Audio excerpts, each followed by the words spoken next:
반갑습니다. 좋은 시간 됩시다. 지난 시간에 모세의 얘기를 시작해서 40세 바로왕의 공주의 아들로, 양아들로 왕궁에서 최고 학문을 공부했던 얘기를 살폈습니다. 그런데 모세의 친어머니에게 양육받으면서 두 가지를 배웠습니다. 하나님 사랑, 동포 사랑. 그래서 우리 기독교 가정의 자녀 교육의 기준이 됩니다.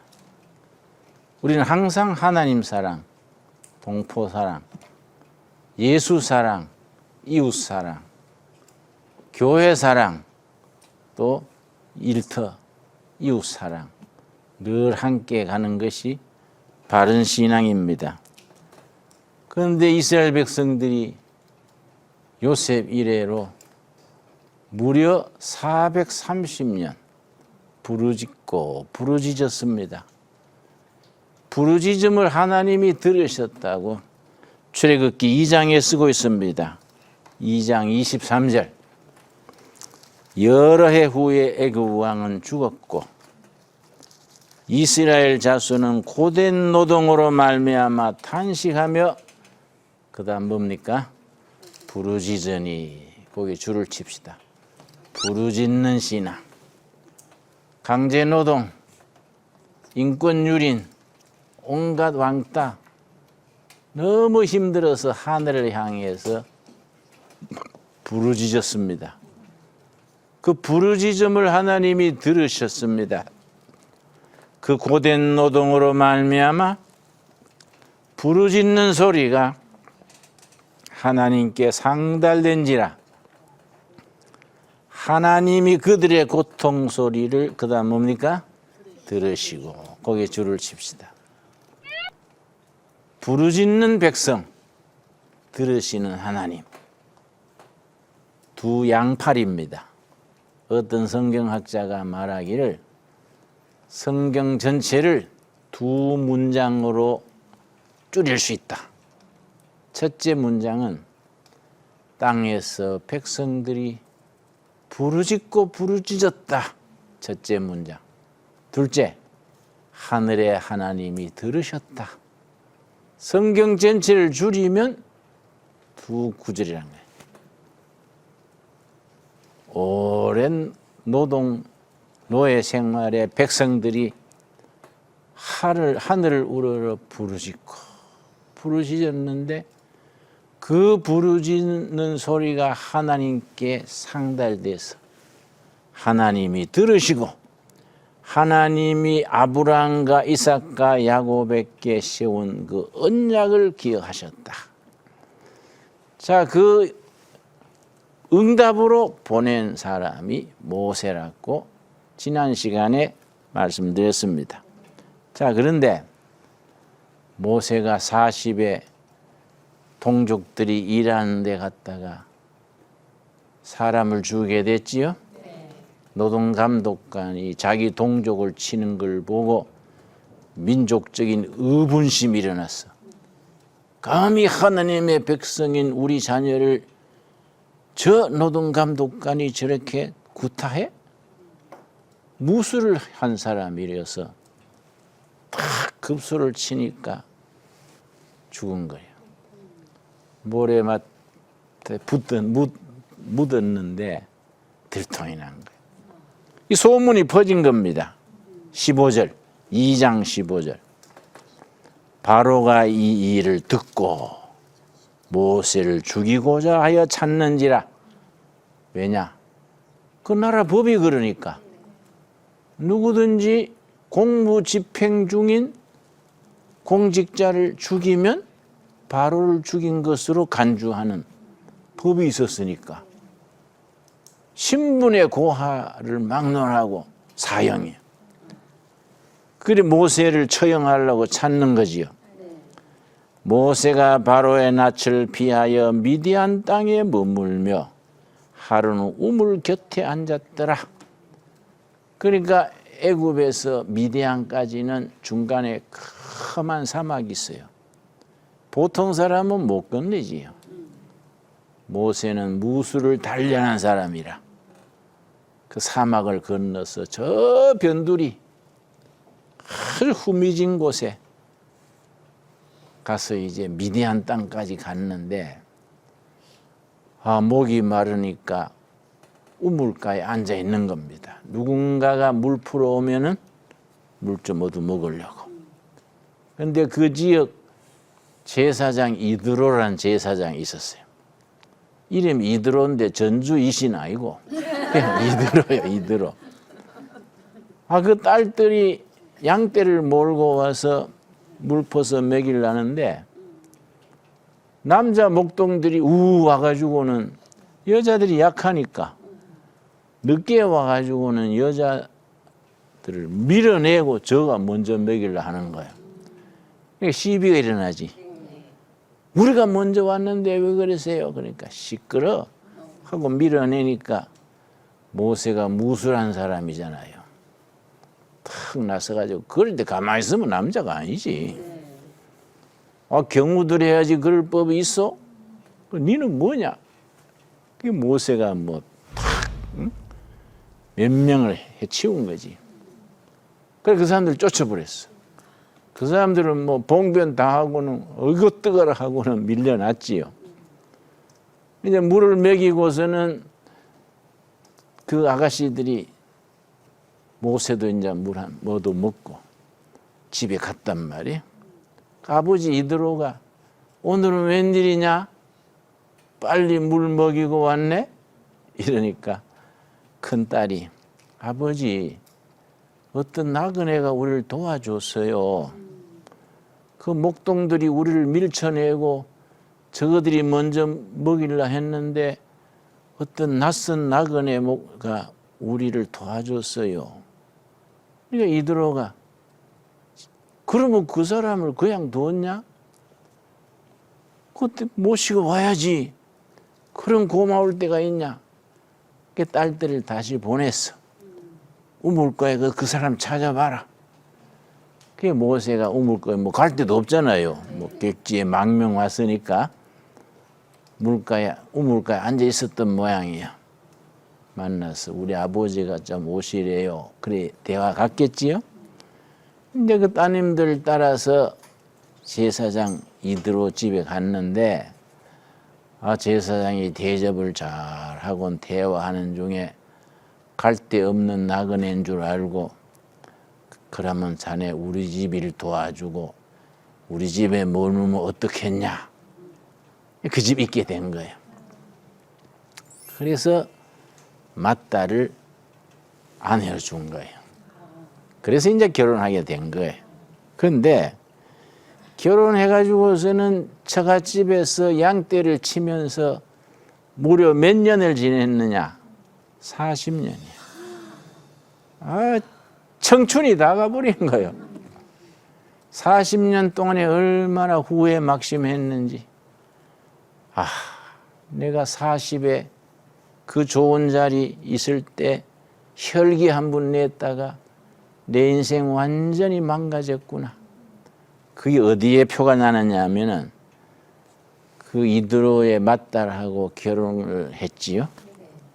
아들을 낳았어. 아들 이름을 뭐라고 지었느냐? 게르솜이라고 했어요. 게르솜. 게르솜이라는 이름에 모세의 신세 타령이 들어있어요. 22절 말씀. 22절. 2장 22절. 그가 아들을 낳음에 모세가 그의 이름을 뭐라고요? 게르솜이라 하여 이르되 내가 타국에서 나그네가 되었음이라 하였더라.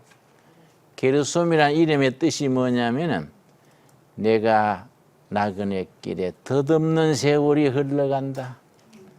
내가 객지에서 아무 보람 없이 헛세월이 지나간다. 이런 자기 신세 타령을 아들 이름에다가 지은 거예요. 그러니까 아들 입장은 생각도 안 하고 아들 이름 부를 때마다 아이고 내 신세야. 아이고 내 신세야. 내가 이 먼 타국에서 속절없는 세월이 흘러간다. 게르솜. 그래서 이 게르솜이라는 이름이 가지는 그 상징적인 깊이가 있어요. 그래서 서양 책이나 작품에는 게르솜이라는 이름이 많이 등장합니다. 소설, 단편, 희곡 이런 데는. 옛날에 프랑스 공마단 이야기 중에 길 가는 영화가 있었어요. 길. 주인공이 안소니 퀸이에요. 안소니 퀸이 주연하는 길 가는 프랑스 공마단 이야기인데 공마단 주인공 이름이 게르솜이에요. 게르솜. 공마단이 정처 없이 떠돌잖아요. 이게 게르솜이에요. 그러니 그림에, 소설에, 단편에 게르솜이라는 이름이 뿌리 내리지 못하고 떠도는 인생을 말할 때 게르솜이라는 이름을 썼습니다. 그런데 하나님 입장에서는 다르지요. 하나님 입장에서는 40세까지 왕궁에서 최고 지도자 공부를 했지요. 그거 가지고 한 게 결국은 주먹으로 폭력으로 문제를 해결하려고 그랬다고. 그 공무원 한 명 죽인다고 해결되는 게 아니잖아요. 40세까지 왕궁에서 최고 지도자, 말하면 서울 법대 나오고 하버드 대학 경영대학원 나오고 최고 40세까지 공부했는데 결국 뭐냐? 주먹으로 해결하려는 그 수준밖에 안 됐어. 그 수준 가지고는 이스라엘 백성을 가나안 땅까지 이끌 지도력이 안 되는 거예요. 두 번째 하나님이 40년간 광야에서 하나님이 직접 교육시키는 거예요. 그 모세는 그걸 몰랐지. 하나님이 자기를 80까지 교육시켜서 80에서 120살까지 이스라엘 민족의 지도자로 하나님이 사용하시려는 하나님의 교육인 것을 몰랐지. 그러니까 자기 아들 이름을 그렇게 신세타령으로 지었지요. 모세의 일생은 세 단계예요. 40세까지는 바로왕의 공주의 아들로 왕궁에서 세상 학문 최고 학문 배우고 40에서 80까지는 미디안 광야에서 외롭게 정말 양떼 몇 마리 데리고 그 모세가 그 변방에서 속절없는 세월을 가잖아요. 그런데 하나님은 그 기간이 중요한 거예요. 그 기간이 모세가 어떻게 변했느냐. 민수기인가 보면은요. 모세는 온유하기가 세상에 가장 승하였더라.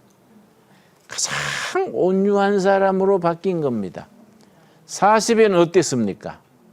혈기가 있어가지고 주먹으로 해결하려 했는데 다음 40년 동안 완전히 광야에서 혼자서 양떼 돌보면서 완전히 사람이 바뀐 거예요. 온유한 사람으로.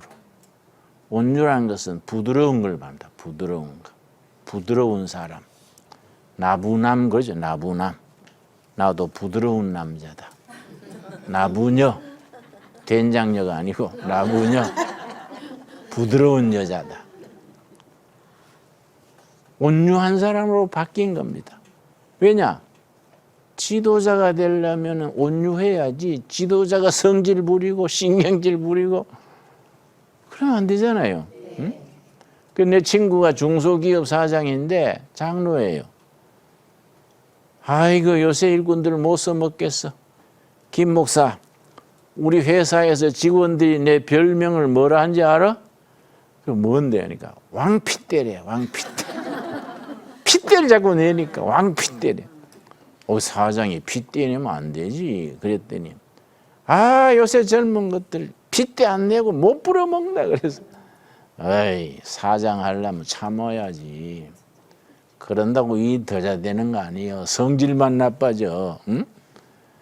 부드럽게 다 귀한 집 자식들인데 격려하면서 그렇게 같이 일해야지. 핏대 내가는 안 되지. 내가 그렇게 얘기를 나눴어요. 모세가 40년 동안 온유의 사람으로 바뀐 거예요. 80이 딱 됐을 때에 하나님께서 떨기나무 불꽃 가운데 나타나신 겁니다. 그래서 40년간 모세는 너무 신세 타령해서 아들 이름을 게르솜이라, 내 나그네 길에 덧없는 세월이 흘러간다 그래 했지만은 하나님은 모세를 그 40년간 교육시킨 거예요. 영적인 지도력을 키운 거예요. 그래서 딱 80대였을 때에 드디어 하나님이 나타나십니다. 3장 1절입니다. 3장. 그래서 출애굽기 3장이 굉장히 중요합니다. 출애굽기 3장 1절. 모세가 그의 장인 미디안 제사장 이드로의 양떼를 치더니 그 떼를 광야 서편으로 인도하여 하나님의 산 호렙에 이르매, 호렙산 기슭까지 양떼를 몰고 간 겁니다. 호렙산과 시내산은 같은 산입니다. 그런데 시내산 갈 때 시나이가 애굽의 달신 이름이요, 애굽의 여신이 시나이. 애굽 사람들은 시나이 산, 시나이 마운틴 그래요. 근데 이스라엘 사람들은 애굽의 달신 이름 부르기가 싫잖아요. 그래서 이름을 바꿔 부르는 거예요. 호렙산. 그래서 내가 한 20년 전에 이스라엘 성지순례를 갔는데 새벽 3시인가 출발해가지고 시내산 꼭대기까지 갔어요. 올라갈 때는 낙타 타고. 근데 새벽에 탁 동트는 걸 봤는데 해가 떠오르는 걸 보면서 내 옆에 권사님이 나한테 묻더라고요. 목사님, 여기가 시내산이면 호렙산은 어디지요? 그래서 권사님 그런 게 아니고 같은 산 이름인데 왜 중국 사람은 백두산을 장백산 그래요? 우리는 백두산 그러지. 같은 산인데 이름이 다르듯이 애굽 사람들은 시내산, 이스라엘 사람들은 호렙산 그래 부르는 겁니다. 내가 일러줬어요. 그 시내산 기슭에 양떼를 몰고 갔는데 문제가 생긴 거예요. 이상한 장면을 보게 된 겁니다. 3장 2절. 여호와의 사자가 떨기나무 가운데로부터 나오는 불꽃 안에서 그에게 나타나시니라. 그가 보니 떨기나무에 불이 붙었으나 그 떨기나무가 사라지지 아니하는지라. 떨기 덩굴, 우리나라 말하면 찔레 덩굴이요. 가시가 숭숭 나고 쓸모없는 나무예요. 불꽃 쓰게 하기도 힘들어요. 그런 떨기나무에 불이 임했는데 불이 없어지지 않는 거예요. 그 이상해서 모세가 저 떨기나무에, 우리 말하면 찔레덩굴이 불이 붙었는데 꺼지지 않는 거 활 타는 거예요. 가까이 가려고 다가갔더니 하나님의 음성을 들은 거예요. 하나님의 음성을 영음 그래요. 영음을 들은 겁니다. 하나님이 뭘 하셨느냐? 3절. 이에 모세가 이르되 내가 돌이켜 가서 이 큰 광경을 보리라. 떨기나무가 어찌하여 타지 아니하는고 하니 그때에 여호와께서 그가 보려고 돌이켜오는 것을 보신지라. 하나님이 떨기나무 가운데서 그를 불러 이르시되 모세야 모세야 하심에 그가 이르되 내가 여기 있나이다. 이상해서 가까이 갔더니 하나님의 음성을 들은 거예요. 모세야 모세야. 하나님의 음성인 줄 알고 제가 여기 있습니다. 그때 하나님께서 아주 특이한 말씀하셨습니다. 5절입니다. 5절. 하나님이 이르시되 이리로 가까이 오지 말라. 너가 선 곳은 거룩한 땅이니 너 발에 신을 벗어라. 참 이상하지요? 어려서는 나는 모태신앙이거든요. 3대째 기독교 가정인데 유엔주일 학교 때부터 출애굽기 읽은 거예요. 내가 어릴 때 읽으면서 이상하다. 실내도 아니고 야외인데 그것도 이스라엘은 자갈밭이에요. 왜 신 벗으라 그랬을까? 벗었던 신도 신으라 해야 될 텐데 그 자갈밭에 험한 밭에 왜 신발 벗으라 하셨을까? 어릴 때는 이해를 못했어요. 나이 들어가면서 본문이 이해가 되더라고요. 사람이 신발 신고 자기 뜻을 찾아 자기 힘 꿈을 찾아 헤매는 거예요. 초상집 개처럼 이리 갔다 저리 갔다가 요즘 같으면 하나님이 모세를 부르시면 모세야 네 자가용 타고 어디로 가느냐? 차 세우고 아스팔트에 내려서 신을 벗어라. 요즘은 옛날 신발이 지금 자가용 택되지. 네 차 타고 어디 그리 쏘댕기쌌느냐? 괜히 기름 딸고 어디로 그리 당기느냐? 그런 식이지요. 사명을 받는 자리는 거룩한 자리예요. 하나님을 만나는 자리는 세상 자리가 아니에요. 거룩한 성별된 자리예요. 신발 벗고 자기가 헤매고 다니던 내 꿈, 내 비전, 내 인생 출세해보고 성공해보려고 다니던 건 다 떨쳐버리고 신발 벗고 엎드리는 거예요. 하나님 앞에 꿇어 엎드려서 하나님이 저를 사용해 주십시오. 그 자리가 신발 벗는 자리지요. 이 장면을요, 지금 또 이스라엘 사람들은 굉장히 중요시해서 민족적인 상징으로 삼습니다. 이스라엘 국기는 다윗의 별 국기인데 국기 외에 이스라엘 민족의 상징을 그릴 때는 꼭 떨기나무에 불 붙은 이 그림을 민족의 상징으로 세워요. 자기들의 민족을 특징을 나타낼 때에 떨기나무에 불이 붙은, 우리로 말하면 찔레덩굴에 불이 붙은 거예요. 그래서 나는 시골 동두천 산속에 사는데요. 그 산에 내가 찔레덩굴이 여기저기 많습니다. 지금은 찔레꽃이 하얗게 한참 피었어요. 근데 교인들한테 그러지. 찔레덩굴 지날 때 불이 안 붙는가 잘 보라고. 응? 혹시 거기서 신발 벗으라 하면 얼른 벗으라고. 그 같이 웃지요. 두 가지 의미를 담는 겁니다. 이스라엘 사람들은. 첫째는 그 왜 이 떨기나무에 불 붙은 것을 민족의 상징으로 삼느냐. 나무 중에 제일 후진 나무가 떨기나무거든. 오동나무, 백양나무, 미송, 좋은 나무들 많은데 하나님은 나무 중에 제일 후진 떨기나무에 임하신 거예요. 나라 중에 민족 중에 제일 후지고 못난 이스라엘을 하나님이 택했었다. 이게. 둘째는 떨기나무는 가시나무야. 고난의 역사 속에서 자기들을 부르셨다. 그 이스라엘 역사와 한국 역사가 아주 비슷해요. 고난의 역사예요. 왜냐?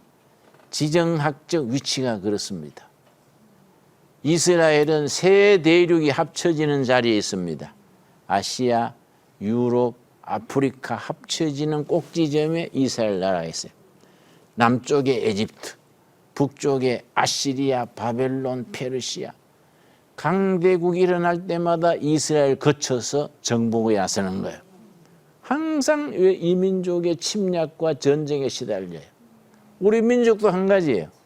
우리는 반도에 있어 가지고 대륙 세력, 해양 세력, 대륙 세력으로는 중국, 러시아, 해양 세력은 일본, 미국, 그 사이에 반도 국가라. 어느 쪽이 힘을 얻으면 한반도를 거치는 거예요.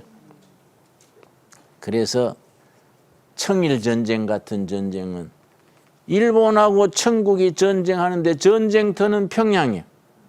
조선 땅이 막 사람들이 죽고 불타고 조선 땅이 거들나는 거예요. 그런 위치가 비슷합니다. 그리고 이스라엘도 고난의 역사, 우리도 고난의 역사. 여러분 함석헌 선생이라는 선생이 쓴 뜻으로 본 한국 역사란 책이 있습니다. 거기에 보면요. 우리 한반도의 역사에 일어났던 전쟁이 무려 883번. 맨날 보따리 새가 다니는 거예요. 그 한국에 세계에 없는 보따리 있지요. 책보. 이 보재기가 참 세계에 없는 겁니다. 하도 피란 다니라고 얼른 보재기 펴고 주워 담아가지고 치약, 칫솔, 비누, 응? 쌀대박 담아가지고 둘러미고 뛰는 거예요. 그래서 우리나라 보재기가 발달했다. 그래, 그 이어령 선생이 그렇게 썼어요. 일 있어요. 외국에는 보재기 안 써요. 우리나라는 보재기를 아주 유용하게 쓴다고. 그 항상 전쟁과 침략과 고난에 시달린 거야. 그런데 이스라엘 백성들은 그래서 떨기나무에 임한 불꽃, 그걸 민족의 상징으로 하나님이 고난의 역사 속에 임하셔서 자기 민족을 택하셨다. 그렇게 이제 해석을 하는 겁니다. 참 일리 있는 얘기지요. 그래서 하나님께서 모세에게 모세야, 네 선 땅은 거룩한 땅이다. 네 발에 신은 신을 벗어라. 왜 그 땅이 거룩한 땅이냐? 하나님의 사명을 받는 자리가 거룩한 땅이지요. 하나님을 만나는 은혜의 자리가 거룩한 자리지요. 그렇지요? 우리가 지금 하나님을 만나면 그 자리가 거룩한 자리지요. 얼른 신발 벗어야지. 얼른 신발 벗고 하나님, 이 종을 하나님 처분대로 해 주십시오. 이 본문 말씀이 우리에게 가르쳐주는 그 말씀이지요. 그런데 하나님께서 4절부터 9절부터 네 가지를 일러주십니다. 네 가지. 출애굽기 3장 9절. 이제 가라. 이스라엘 자손의 부르짖음이 내게 달하고 애굽 사람이 그들을 괴롭히는 학대도 내가 보았으니 이제 내가 너를 바로에게 보낸다. 첫째는 이제 가라. 백성들의 부르짖는 소리가 내 귀에 들렸다. 너 백성에게로 내가 보낸다. 그 다음 세 번째, 너에게 내 백성 이스라엘 자손을 애굽에서 인도하여 내게 하리라. 이 말씀이 출애굽기의 주제입니다. 내 백성을 인도하라. 출애굽기의 제목입니다. 내 백성을 인도하라. 출애굽기 3장 10절이 출애굽기 전체의 제목입니다. 내 백성을 인도하라. 종살이에서 해방시켜서 약속의 땅, 가나안 땅으로 인도하라. 11절 네 번째, 모세가 하나님께 아뢰되 내가 누구이기에 바로에게 가며 이스라엘 자손을 애굽에서 인도하여 내리까. 하나님, 제 같은 사람이 어찌 그런 일을 감당하겠습니까? 내가 누군데 그렇게 하겠습니까? 하나님과 모세 사이에 주고받는 거예요. 여기서 10절, 3장 10절, 내 백성을 인도하라. 그래 부르심을 받고 모세가 동족에게 가는데 가가지고요, 상식적으로 두 가지 중에 한 가지예요. 첫째는 동족에게 가가지고 바로왕을 타도하라. 독재자 물러가라. 반체제 운동이에요. 요즘 말하면 운동권. 독재자 물러가라. 바로왕을 타도하라. 반체제 운동. 상식적으로. 두 번째는 무슨 운동이냐? 바로왕이 저렇게 못된 짓 하지만은 우리는 영혼 구원받고 순종하고 참고 삽시다. 우리 죽으면 천국 가는 겁니다. 보수 쪽이 하는 그런 경우가 많아요. 진보 진영은 바로왕을 타도하라. 그런 식으로 나가는 경향이 있어요. 모세가 어느 쪽을 택했습니까? 양쪽 다 아니에요. 바로왕을 타도하라. 반체제 운동도 아니고 순종하고 참고 삽시다도 아니에요. 양쪽 다 아니에요. 제3의 길이요. 제3의 길. 그걸 대안 그래요. 대안. 대안. 영어로 오터너티브. 대안. 그래서 이스라엘 민족을 대안 공동체로 세워서 바로왕 밑에 어떤 종교인, 어떤 정치가, 어떤 사상가도 생각하지 못하는 제3의 길. 바로왕의 체제 밖에 있는 약속의 땅. 젖과 꿀이 흐르는 땅, 가나안 땅을 제시하는 거예요. 이 굉장히 중요합니다. 중요한 것 같아요? 네. 다시 설명합니다. 출애굽기의 핵심되는 주제입니다. 자, 하나님께서 모세에게 몇 살 때? 80세 때 내 백성을 인도하라. 백성을 인도하러 가서 모세가 할 수 있는 건 상식적으로 두 가지 중에 하나예요. 독재자 바로왕을 타도하라. 반체제 운동. 모세가 그래 했느냐? 안 했다요. 나는 30대에 운동권에 속해 있어서 유신체제 때 데모하다가 정보부에 끌려갔어요. 그때 죽을 뻔했어. 잘못 맞아가지고 숨도 못 쉬고 2달간 조사받는데 매일 기도가 하나님 나 하늘나라 데려가 주세요. 김진호 너 평양 언제 갔다 왔어? 이라고 후드를 패는데요. 보소 내가 대구 사람이 평양 길을 알아야 가지요. 이놈의 새끼 너는 평양 가서 밀봉교육 받고 온 거 틀림없어. 힘들었어요. 근데 내가 독방에 있으면서 성경 말씀 읽다가 성령 받았어. 성령의 은혜를 체험하고 눈물을 흘리면서 회개하고 감옥에서 나오면서 그 운동 안 하고 공동체를 세웠어. 생각이 바뀌더라고요. 그렇다고 해서 보수 측처럼 일부 그런 사람처럼 보수라고 다 그런 건 아닌데 바로왕한테 순종하고 믿음으로 살면 죽은 뒤에 천국 갑시다. 바로왕은 저래도 지옥 갑니다. 그러고 순종하고 사느냐? 모세가 그리 안 했다. 모세는 어떻게 했다고요? 바로왕의 체제, 그 정치, 그 문화, 그 제국 밖에 있는 제3의 땅, 대안이요, 대안, 오터너티브, 약속의 땅, 젖과 꿀이 흐르는 땅, 가나안 땅을 제시한 겁니다. 그걸 대안 공동체라 그래요. 아주 그런 대목이 굉장히 중요합니다. 그래서 이스라엘 백성들을 단합을 시켜서 약속의 땅을 바라보고 가나안 땅으로 가는 겁니다. 젖과 꿀이 흐르는 땅으로. 그래서 난 지금 동두천에 산을 6만 평 사서 공동체를 세우고 있는데 요즘 아주 젖자는 양을 먹이고 있어요. 젖이 흐르게 하려고. 볼통을 40통을 갖다 놨어요. 매일 젖이 나오는 거예요. 젖과 꿀이 매일 쏟아지는 거예요. 그게 내가 그러지 교인들한테 일꾼 공동체 식구들한테 성경에 젖과 꿀이 흐르는 땅이 성경 안에만 있어가 되겠냐? 우리 살아가는 삶의 현장에 젖이 흐르고 꿀이 나와야 된다. 성경 말씀을 우리 삶 속에서 실천하자.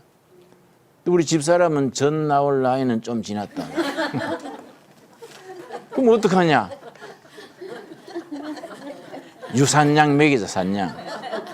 젖소 먹이려니까 땅값도 많이 들고 속값도 비싸고 나이 들어가 젖소 못 먹여요. 나이 들어가지고도 쉽게 먹을 수 있는 게 유산양이에요. 유산양의 젖은요 모유와 비슷해. 그냥 먹으면 돼요. 우유는 그냥 먹으면 큰일 납니다. 그건 감염이 돼서 안 돼요. 근데 유산양은 그냥 모유 비슷하니까. 그러고 뭐 나이 들어도 그 다루기 쉽잖아요. 그러고 돼지나 젖소는요 사료를 외국에서 가져오잖아요. 그러고 요새 소는 무슨 뭐 병 있지요? 뭐 무슨 병? 광 무슨 병? 그러고 뭐 돼지도 뭐 병이 있고 닭도 뭐 A1인가 뭐 유산양은 병이 없어요. 그래 우리가 유산양 먹이는 거예요. 그 매일 그 젖 짜서 먹고 꿀 따서 먹고 젖과 꿀이 흐르는 땅을 우리가 만들자. 오늘 아침에도 내가 그 밭에 일하다 왔어요. 그 칡덩굴 이런 거 비어다가 유산양 갖다 먹이고 또 벌통 가서 청소하고. 우리가 내 생각은 그래요. 젖과 꿀이 흐르는 땅, 약속의 땅이 성경 안에만 있으면 안 된다 이게.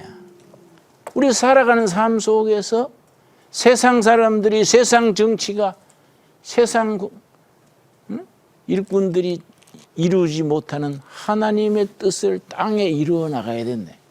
그 주기도문에 뭐라 그랬습니까? 뜻이 하늘에서 이루어진 것 같이 어디서도? 땅에서도. 그 땅이 어디입니까? 우리가 사는 마을, 골짜기, 일터, 우리 가정에서 하나님의 뜻이 이루어진다. 좋은 생각 아닙니까? 그래 우리 동두처럼 놀러 오세요. 아주 뭐 사람들이 와서 놀래요. 아 젖이 흐르지요, 꿀 따지요. 꿀 마저 순수하게 따지, 깨끗하게. 다른 꿀하고는 차원이 달라요. 응? 그러니까 우리가 신앙과 생활과 산업이 같이 돌아가야 돼. 기독교 신앙은 삼위일체 신앙이지요. 성부 하나님, 성자 하나님, 성령 하나님. 두 번째 삼위일체가 있는 겁니다. 가정의 생활, 직장의 산업, 교회 신앙. 생활과 신앙과 산업, 가정과 교회와 일터가 삼위일체로 돌아가야 된다. 그 속에 성령 역사가 있고 성경 말씀이 실천되어져야 된다. 아멘 하시지요? 그런 살아있는 신앙이 중요한 거지요. 근데 우리가 교회 따로 가정 따로 생활 따로 교회 따로. 난 대구 사람인데 대구에서 유명한 음식이 따로 국밥이 있어요. 대구는 음식이 형편없거든요.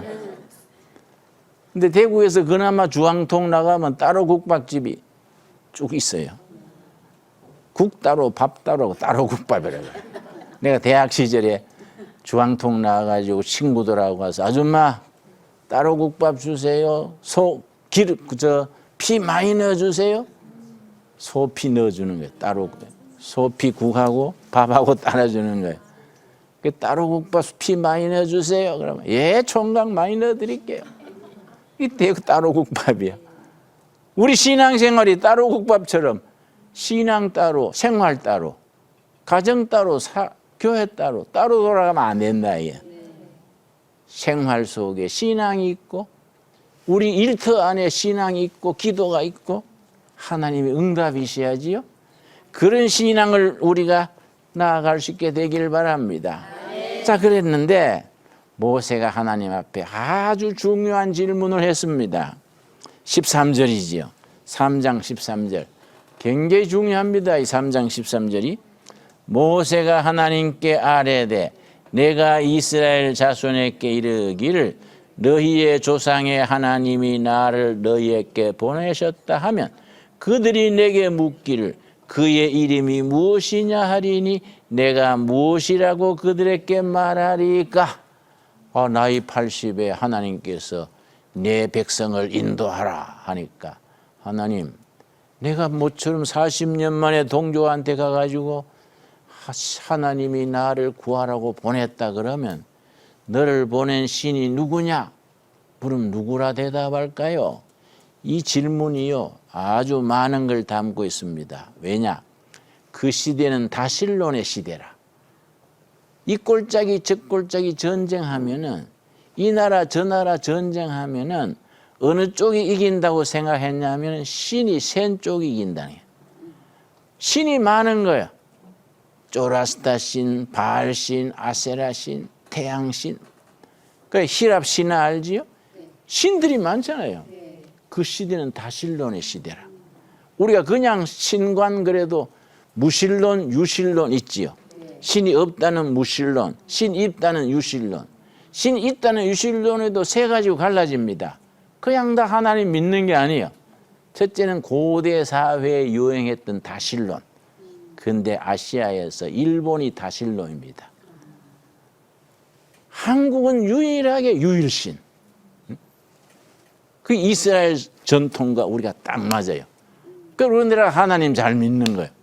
일본에 가면은요, 하나님 일본말로 가미사마요, 가미사마. 가미사마가 6,000명이요. 거기에 여호와 하나님 한 명 더 들어간 거예요. 6,001명째. 그 일본 사람들은요, 우리하고 생각이 달라요. 일본 가가지고 내가 일본 교회 집회를 했는데, 난 예배 보고 정신 먹는데, 내 앞에 있는 청년회 회장이 김 센세이, 저는 오전에는 교회에서 예배 드리고 오후에 마을 사찰에 가서 법회 참석합니다. 그래서 바쁘시네요. 오전 오후로 그래 두 탕을 뛰세요. 그랬더니 고루고루 해놓으면 한 군데는 아다리가 안 되겠습니까? 농담이 진짜 그래요. 그 사람들은 애가 나면은 마을 신당에 등록해요. 결혼식은 교회 가서 해요. 죽으면은 성당 가서 해요. 아, 그 사람들은 가지고 다 신론 사회야.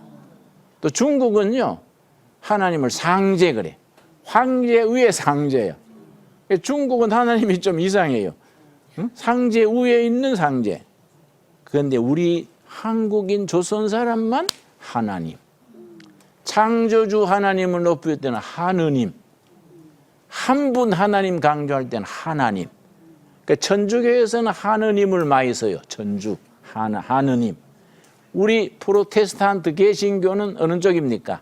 하나님, 유일신 하나님. 그러니까 유일신 하나님. 또 세 번째 신관이 뭐냐면 힌두교, 불교가 그게 통해요. 범신론, 팬티즘 그래요. 산에 산신령이 있고 나무에 나무신이 있고 바위에는 바위신이 있고 깔린 게 신이야. 이 범신론. 사방에 신이 깔렸어.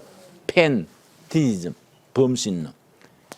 그중에서 우리가 믿는 성경의 하나님은 어떤 하나님입니까? 한 분 하나님. 그러니까 모세가 묻는 거예요. 다실론 시대니까. 나 너를 보낸 신이 누구냐? 이름이 뭐냐? 하면 뭐라고 대답할까요? 태양신이라 할까요? 달신이라 할까요? 안 그렇습니까? 그러니까 하나님이 대답하시는 거예요.